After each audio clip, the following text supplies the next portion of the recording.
அன்பு இதயங்களுக்கு காலை வணக்கம்.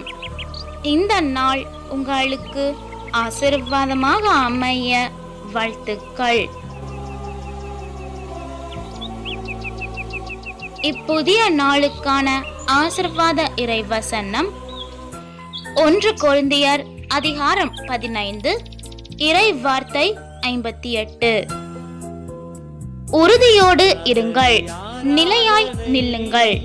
ஆண்டவருக்காக நீங்கள் உழைப்பது வீண் போகாது என்பதை அறிந்து ஆண்டவரின் பணியை இன்னும் அதிகமாக எப்போதும் செய்யுங்கள்.